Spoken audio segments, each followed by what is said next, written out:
Thank you very much, everybody, for taking the time to come in on a Monday lunchtime. I have to say, I haven't seen this hall quite so packed in quite a long time.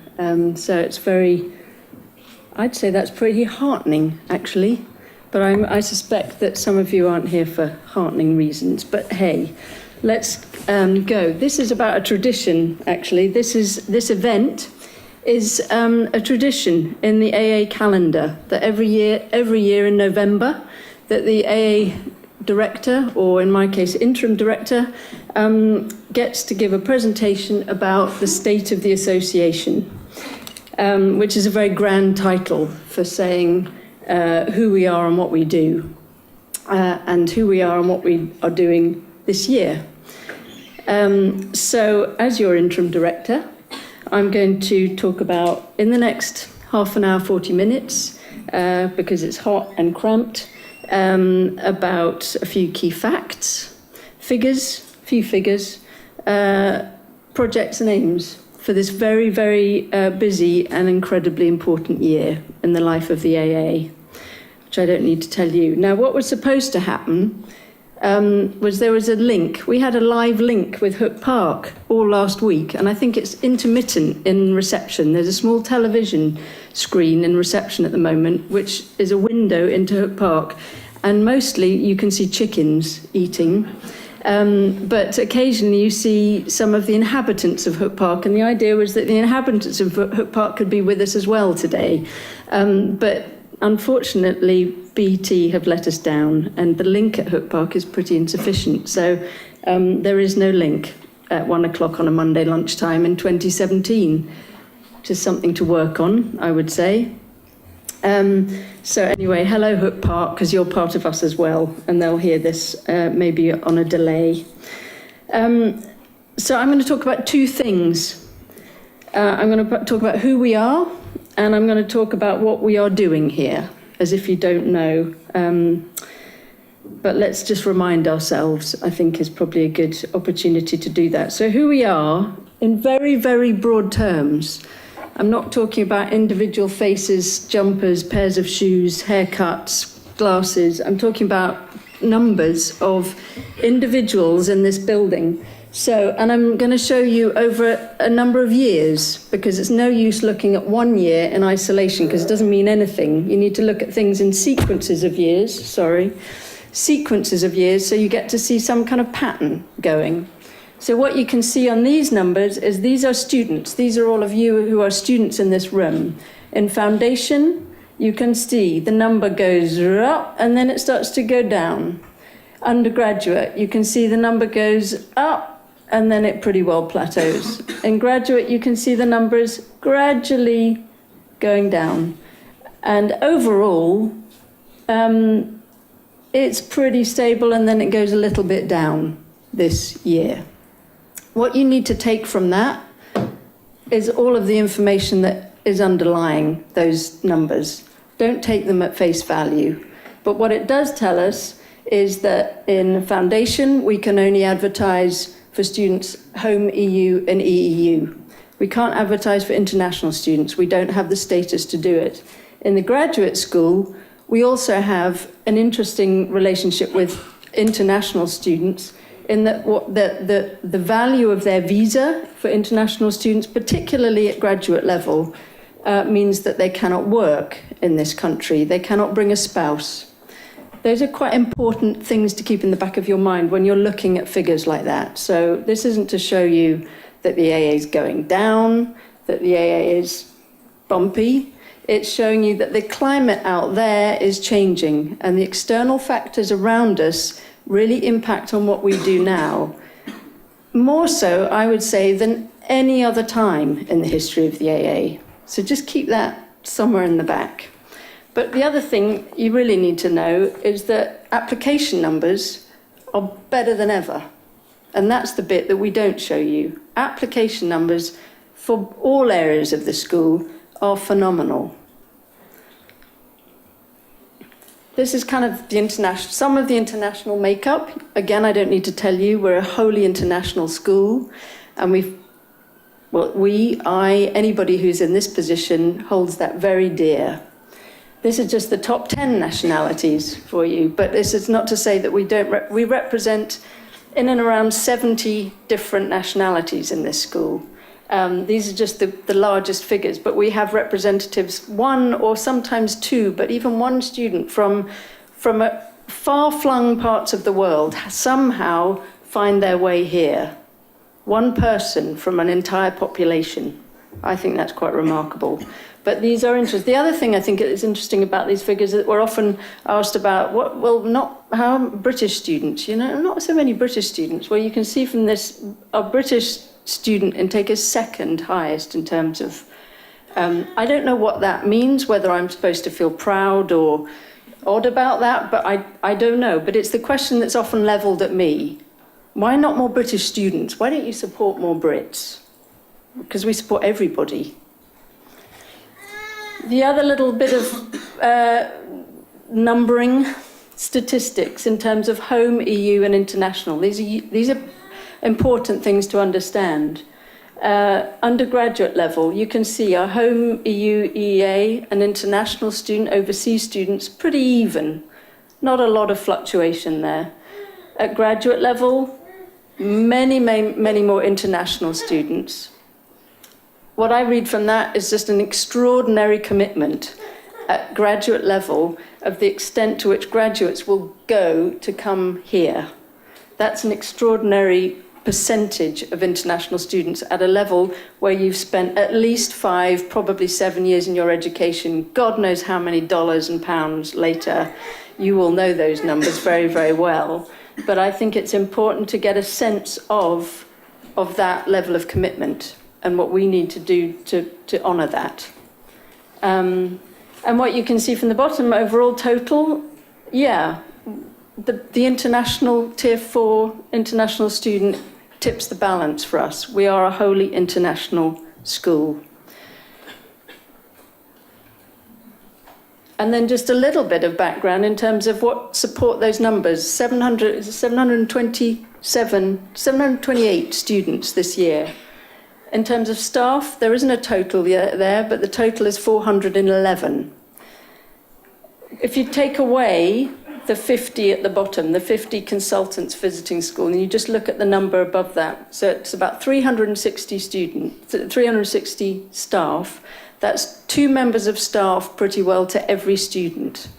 That's a staggering amount of support in terms of ratio and also just in terms of a community. We're 1/3 staff and 2/3 student. That's bizarre. That is staggering. By any of you that have any knowledge of any other institution, higher education or otherwise, it's a phenomenal statistic. And we are very, very proud of it. I only isolate those bottom 50 because they are in addition to some of our part-time staff are visiting schools tutors, so they're already a tutor here. Or they're already a tutor here. Those additional 50 are additional consultant tutors on top of that. So, importantly, what are we doing here and what's going on? I don't really need to tell you what you're doing. You know that. And if you wander through AA Life on the website and there are countless social media channels, you can tell more about what you're doing, and you can talk about that. You should be talking about that to me, other way around, and I can possibly do that justice. So I'm not going to attempt to, but I'm going to just tell you what a couple of my highlights I have to say from the last, I can't even tell how many weeks it is, probably the last 2 weeks, which was this event that culminated in this room, on that wall, on that floor, the culmination of the AAXX 3-day conference, which was just the most extraordinary, intense environment I have encountered in this school for a very long time. We don't really do conferences at the AA, and it's a hell of a thing to organise, but it was wholly international.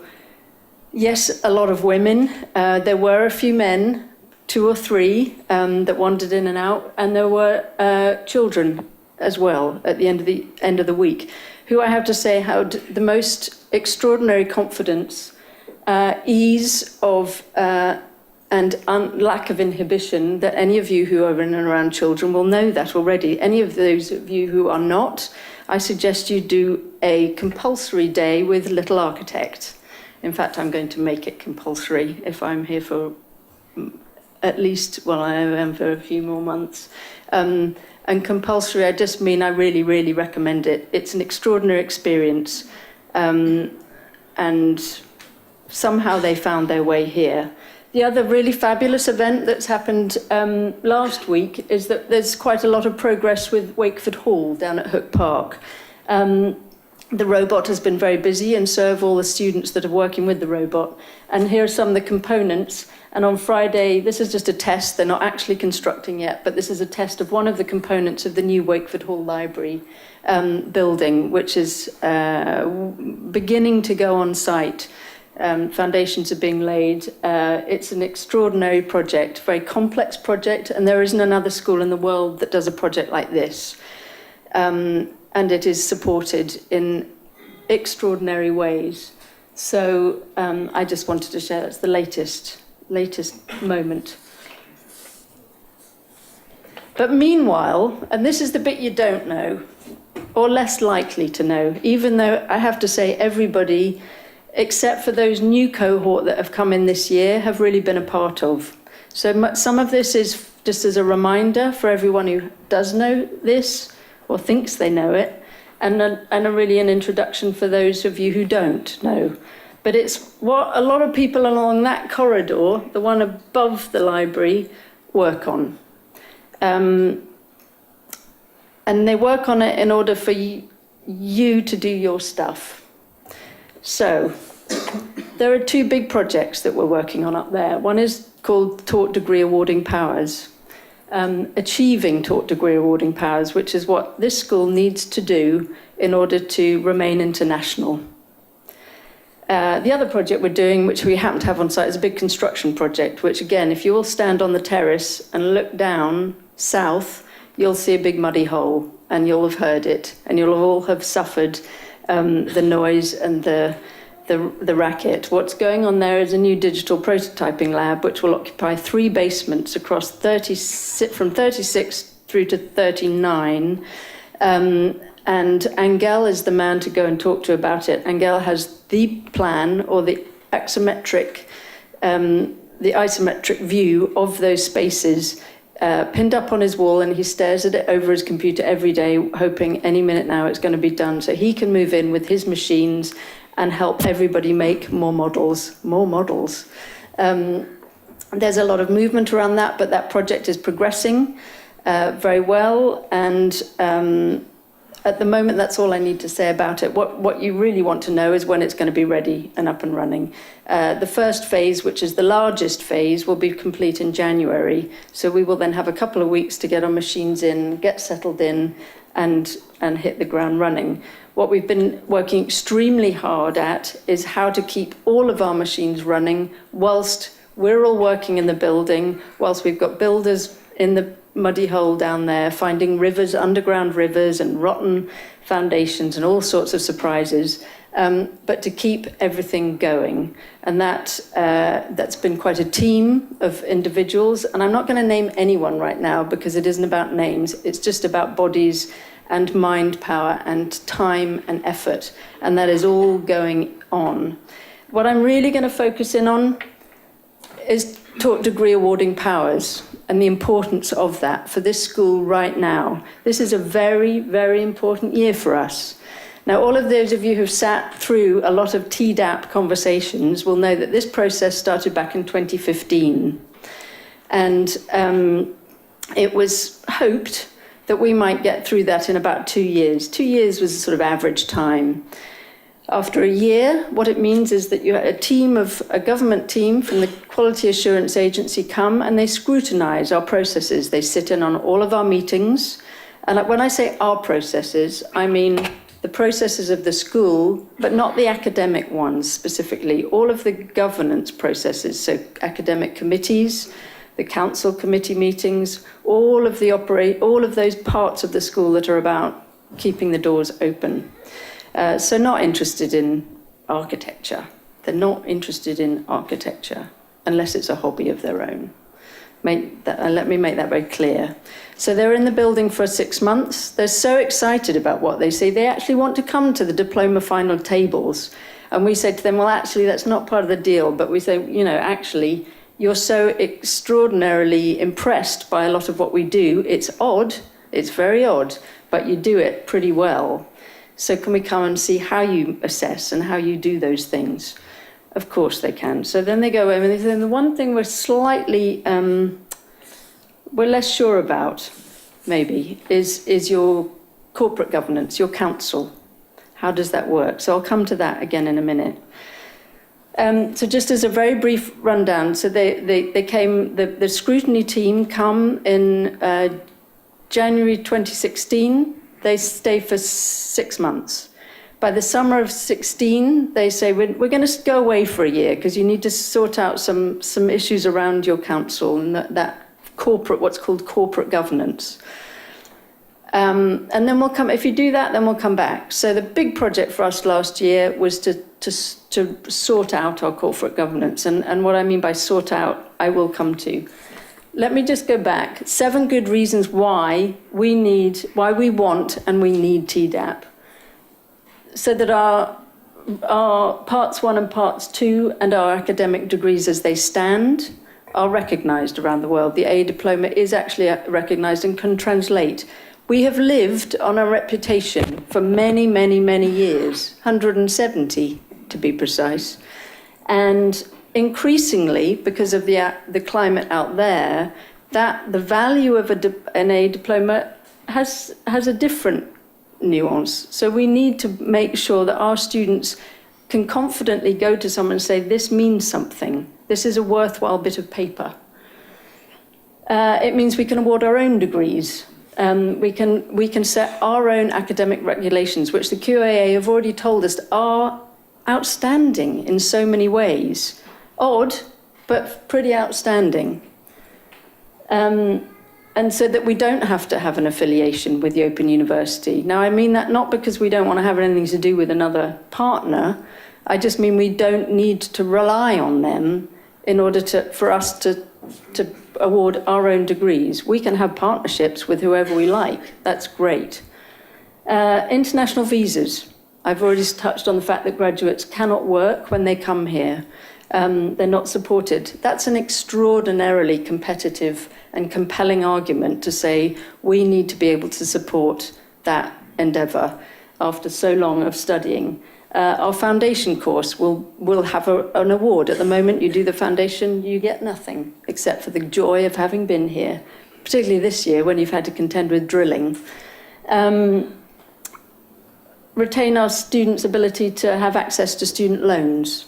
It's another thing that HEFKI support us right now as a very special entity, because there are some people in this room that spend hours and hours and hours talking to the men at HEFKI to say, please make sure we keep our loans. And they say, yes, as long as you keep going for TDAP and you keep going on that trajectory, we'll look after you. They don't do that for anybody else. They only do that for the AA. And greater trust from our regulators, I have to say, which there are people in this room that work very hard to maintain very strong relations with all of the people that we need to work with. And I don't mean engineers and artists at this point. I mean the UK Border Agency. I mean Higher Education Funding Council, and all the things that are unbelievably dull because they come in that form, sequences of letters, but they're not dull because they let us do our stuff. So I've told you why and what we need to do, which takes me to how. As I touched on, last year we undertook massive governance reform, which means that our council is now comprised of some appointed members from within our membership, so they are architects or within our community, our immediate community. And then we have some elected members, and then we have some appointed who are from outside of that community. They are lawyers, accountants, business people, people at the top of their game in higher education, in other institutions, people who are fascinated by the AA, but also have no vested interest in the AA particularly, other than being really, well, at a level in their lives and careers where they can offer us and share with us real expertise in areas we don't have.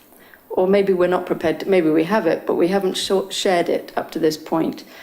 So that's what it's meant. We've also made some constitutional reform. We clarified some parts of our constitution, which are about putting the school community, the name of school community, into our constitution. That was something that didn't exist. It was a bit of folklore. We always called ourselves a school community. I can't say ourselves now because I'm not in it now. I was a few months ago, and I probably will be again. But right now, the director is not a member of the school community. He's the only person who isn't. Everyone else, and membership, aren't. Everyone else, students, staff, and council, are in the school community. And now that is enshrined in our constitution. It wasn't. Director on council, that was not in our constitution. These are, again, probably fairly abstract concepts for some of you, but they're really fundamental to the strength of this organisation. So this year, that's enough for now about that, what happened last year, but this year we will continue to work on our academic governance. That means our academic committees, getting them to function really effectively and in the best interest for all of you, the students and teaching staff. And I would say a lot of that work is all on track. Again, there are a lot of people working very hard to make sure it is. Very committed members of staff who have been consistently working on that. And the other thing, that's the number 2 here, is this year we also need to demonstrate financial viability. This one has not been so straightforward. And I'm going to be absolutely straight with you. The AA is not particularly strong right now financially. It's not to say it's weak, it's just not as strong as it could be. And that's not unusual in the higher educational sector right now. Not that we're a particularly typical part of that, but it isn't. And I refer you back to TDAP, some of those statistics I showed you about graduate intake, where some of our students might prefer to go just because financially it is a bit more viable for them right now to go to another institution that can support them in a way we can't with the status that we have. Yeah, there's that aspect. There's the competitive climate and field, which is way outside of these walls, but we sit in relation to. We're undertaking a massive construction project right now, which of 2/3 of which is funded through our revenues. And I'll remind you, our revenues are you, students. Mainly students. That's a very bold thing to do, but it's not necessarily a wholly stable and viable thing to do now. I'm not saying it wasn't 170 years ago or 50 or 10, but right now, that's not entirely viable. We've also incurred massive increases in our rents and rates. It won't escape you that we are probably about 500 metres from the biggest infrastructural project in the world, Crossrail. That has a profound effect, never mind the beauty of these buildings and all of the value that's in and around those, but that has a profound effect on the place that we choose and that we treasure to work in. We have to take these things into account. Income, so in very simple terms, income is on let's do it this way. Income a little bit like that, expenditure like that right now. This is not the first time this has happened to the AA, but it's the first time for quite a long time. And many of the people in this room, in their living memory, we've had the 80s, the 90s, the early 20s, and things are changing. I don't need to tell you that.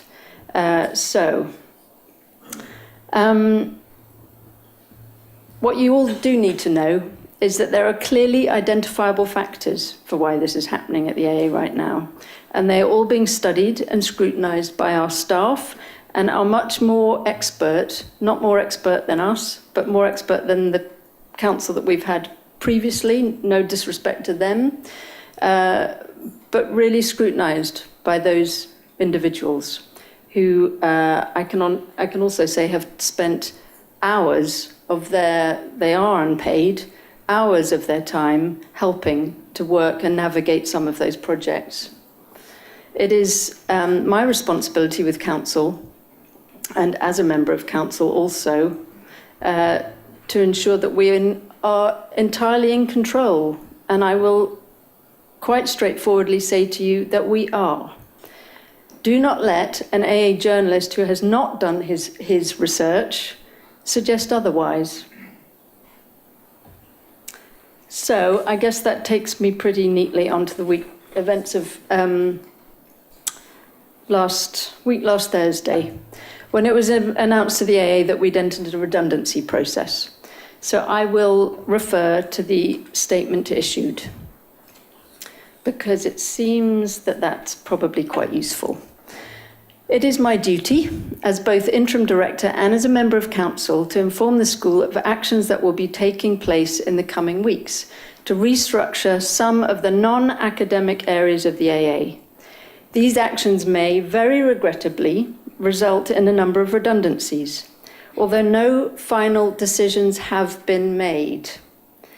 The actions will in no way affect any of the current day-to-day operations of the school or compromise its units, courses, or programs. The restructuring is being undertaken in the best interests of the AA and is necessary to support its sustainable future. As you will appreciate, any form of restructuring in any organisation is inevitably highly complex and very, very sensitive.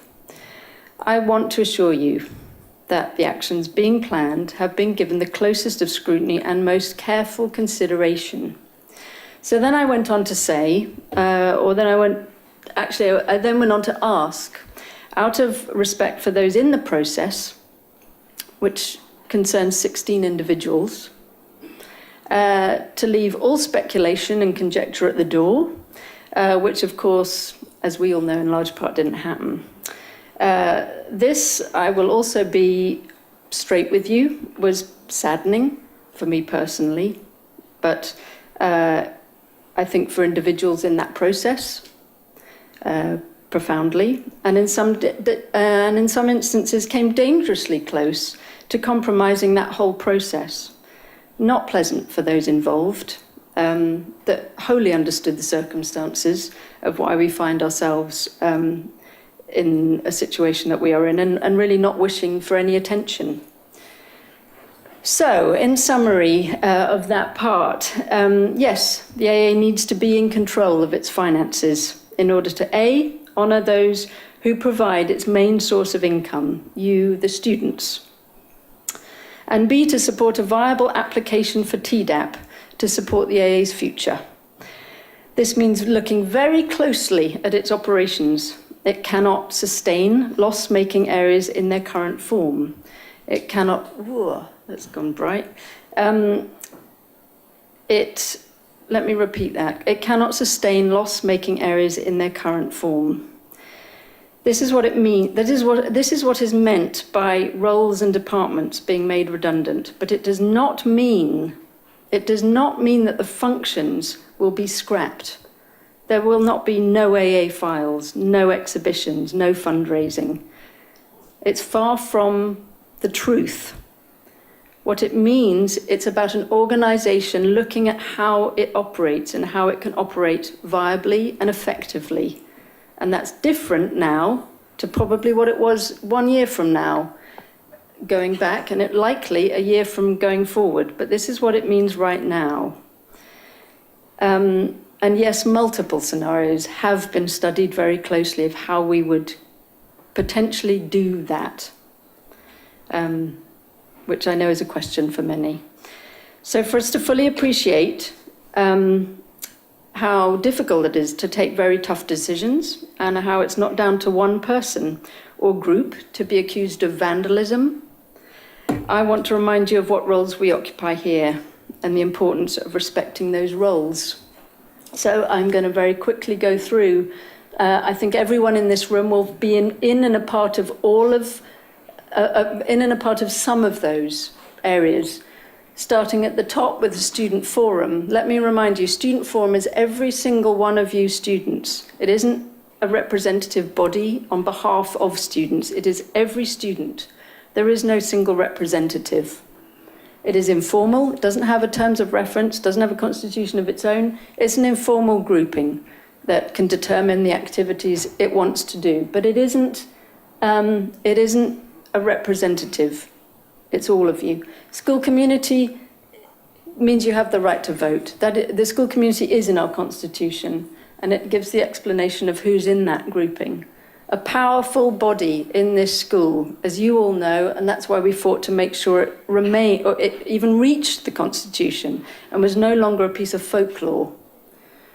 Academic management committees, many of you in this room sit on one of those committees and work through the infinite operations that go on in and around how to help you do your stuff. And that's from determining, advising on fee structures, to space, how we use space, to, I can't think of another example. The list is infinite. You can talk to one of your committee members. They'll tell you what we get through in an agenda every month. It's extensive. They report to the academic board. The academic board is our sovereign academic committee that looks after and makes sure that all of our academic activity is as good as it can possibly be, and that it is also performing as it should be in relation to what's going on out there, which is more and more important than ever. And it will be the board, when we get TDAP, it will be the board that then can award your degrees. And it will be in charge of that. And it's practicing now to be in charge of that. So it's working hard. It's got a lot of work to do still. So that's a good thing. And it knows what it needs to do. Then there's a senior management team. Many of the members are in and around here, which represent different areas of the school: academic, the estates, finance, HR, what have I forgotten? Company secretary, across the school, so that we can really look at how the operations work and connect in a connected way. That didn't exist 3 years ago. It was one director, the rest of the school, which worked pretty well for quite a long time. It's arguable. We can all debate whether that worked or didn't work. But nevertheless, the single question that was leveled to us 3 years ago: what happens when the director gets run over by a bus?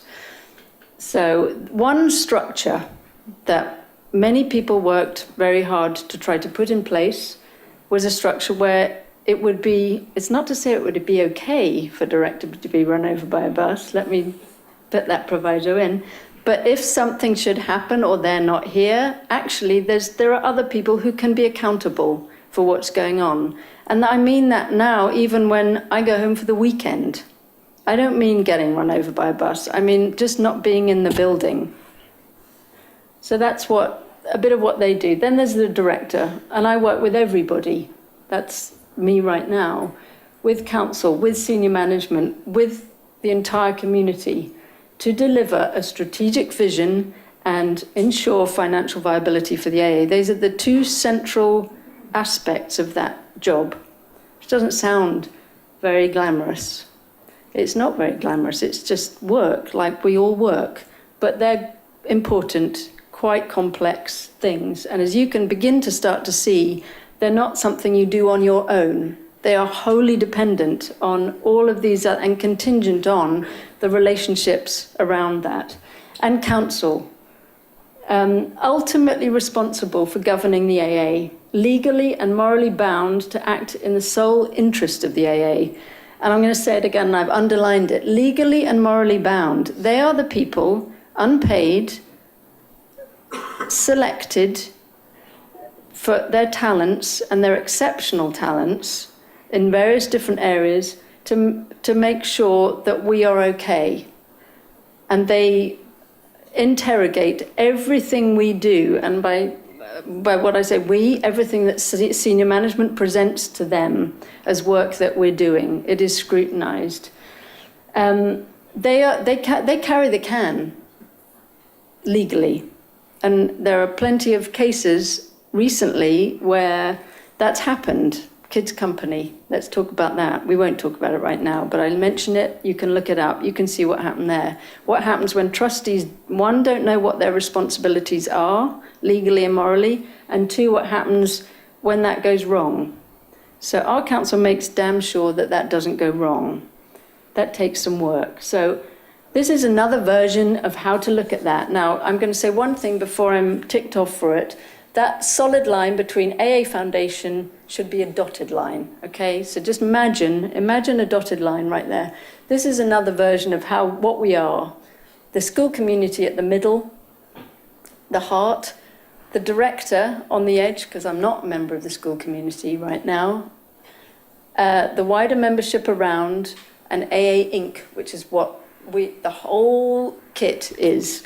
Hook Park Educational Trust is dormant. It was set up in order to initiate projects at Hook Park. Currently, in its current form, it sits as an entity, but it's not active in its original form. A Publications is the publishing arm. It's not the print studio. It's the company that allows us to produce publications. And as I say, A Foundation, which is a dotted line, which is an independent charity in its own right, which looks after, very importantly, and I would say dotted line, it looks after our scholarships and bursaries funds. It keeps them away from all of our other operations. Important. Now, this is another humdinger, and I'm not going to dwell on it too much, but I'm just going to give you a sense of the network of individuals and numbers of individuals that go on in and around making and helping to make decisions. That's not to confuse matters, it's in order to help and logically filter through from students to staff, through policy, through pragmatics, what we need to do and how we do it in a structure like the AA. Now, before anybody says it, yes, the pink blob's too big. We all think the ratio between the pink and the green and the white possibly should be more balanced. We won't fixate about that right now. What's important is that where you see the director of the AA at the top is also the chair of the academic board, is also that leads the SMT. It does all of those things and it is accountable to council. Okay? It's just to give you a sense of numbers of people.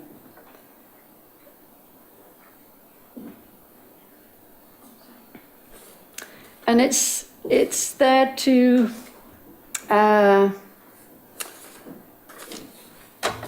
I guess it's there to do the following things. It's to say that top layer, and I mean top layer means actually having to make the final decision, being responsible for decisions. They are responsible for and doing the following: ensuring our independence and internationalism. That is the project of TDAP. Ensuring our financial sustainability. The project is managing budget and planning for the future. It ensures we have progressive governance. And I mean progressive. We're not conforming to other people's forms of governance. We're making our own in the good old AA way, both academically and corporately. That is making sure that we are the very best at what we do and we keep pushing ourselves to do better. Ensure that we are doing what we say we do. We are compliant. And I haven't given you the list of regulators because it's too long. And it's for someone else in this room, or a number of people in this room, to manage those things, manage all of those bodies that we have to talk to all day on the phone and fill in their forms and do it nicely and do it with good grace, which we do, and keep good relations with all of them. That means keeping in touch with the outside world. The AA is not in a bubble. It is not in a bubble. It needs other people outside of these walls. So now I suspect you are all very bored because I've rammed very boring things down your throats. I don't think you should be bored. I think sometimes it's good to pay attention to some of the boring stuff and be really also relieved that not all of us have to. What it means, and I've said it before, it means that all of that stuff means you can do your stuff. And I suppose one question you might have is, how do you know that I mean what I say? Because it's true. It's not a word of a lie, and there are no smoke screens. So what's next? As far as the process goes, I can't say any more right now. Just as I've said in the statement, in those communications that took a long time to write and written very carefully, not to disguise anything, but to respect all of the individuals in that process. There are, of course, many scenarios have been planned in and around eventualities. You can't possibly enter into a process like that without that happening. This is about avoiding redundancies, this process. That's the statutory climate condition we work in, is to avoid redundancy. But that has to follow a process. I will say it again, it does not, please do not confuse it with getting rid of functions. There will be no this or no that. It is simply not true. It may just mean that we do things in a form differently. And the AA is very used to doing that, but maybe not so recently. So I'm not going to say any more about that. It would be not fair on those individuals, and I hope everybody else can respect their privacy. And it means that what is probably quite seismic change could be for some of them is just not so painful. And we can honour them by making that as civilised a process as is conceivable. So you will have answers when the time is right. There will be time and a place, and that communication will, of course, go out. And those individuals in that process are a part of that process. It is not about somebody taking a decision into their own hands. So let's try and be a little bit more learned about how we cope in difficult times. That would be my one appeal, really, to everybody. I have chosen this slide, which now has been up for far too long, but I was shown it about 10 days ago, and I laughed when I saw it. It's the biggest piñata in the world, officially. But it was an odd bit of timing, because I have to say I felt the AA was dangerously like this last week. I think everybody was very quick to get their baseball bats out and start giving us a good old whack. And I don't think any of what I've shown you before, any of the people that do what they do to make us be able to do our stuff, work for that. I really don't believe that. So I enjoy it that it's a piñata, but this is not the AA. This is the AA, and this is the one that I am very proud of. And it was made by one student last year who brought the entire school together for one night to celebrate what it means to be in these extraordinarily beautiful buildings, which are very expensive, but that's okay. We can enjoy that if we can make it work, and we can make it work. That's our duty to do that.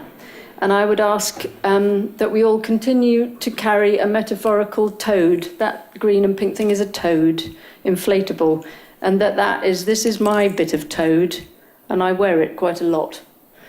You'll all have noticed. And we carry it around and remind us all of how fortunate we are to be a part of it in good times and very difficult ones, and that we pull together on that project. Thank you very much.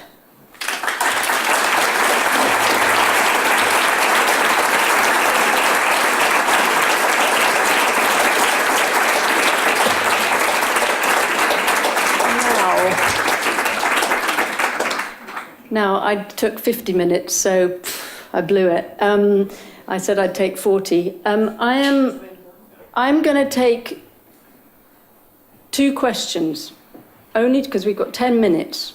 I'm going to take 2 questions, if there are any, or comments, if there are any of those. Anybody who would rather not use this platform, and I don't think it is a platform right now for debate. This is not now a debate. But I would remind you all that my door is open.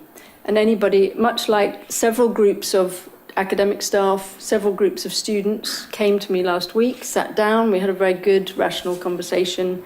I could inform them in the way I've just informed you all collectively, because there was an urgency for them to know. If there are others of you that would continue to like to do that or need more clarification, I can't promise more detail, but it depends what questions you have. My door is open, so do the usual, which is to contact the lovely Amy, who manages that extraordinary complex process. So as I said, we have 10 minutes left, so if there are 2 questions, and I guess that would be maybe 1 member of staff and 1 student, I don't know, however you want to do it, or no questions or comments. Now's your chance.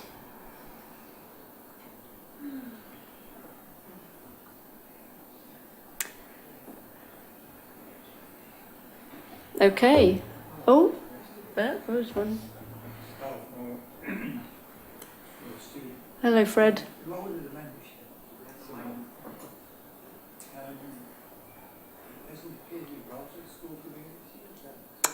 No, the membership isn't strictly part of the composition of the school, the definition of school community. It never has been. The membership sits at the school community. Are those, do you want me to go back to that? Full-time enrolled students, year-out students. Actually, we've embedded that in this definition because that seemed very important. It wasn't previously. Full-time, not full-time, contracted staff, that's both academic and administrative, and members of council. And they are the voting body. They have the vote to vote on the director or vote on a number of other issues. But the membership aren't part of that voting body. How do you see the role of the membership? How would I see the role of the membership? What, now, today? Or I would say that now, today, it is, well, obviously it's profoundly important. It's it's what we would call our alumni in a sense, although I know there are clear differentiations between those 2 things. I think it's been based on that notion of alumni. Our membership potentially is something obviously much bigger than that. Anybody can be a member of the AA if you pay a subscription. So I would say currently, that's what it is. Potentially it's something much greater.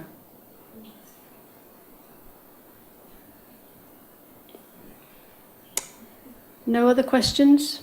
Comments? Everyone can go and get lunch then. Thank you very much for all your really focused attention. Thanks.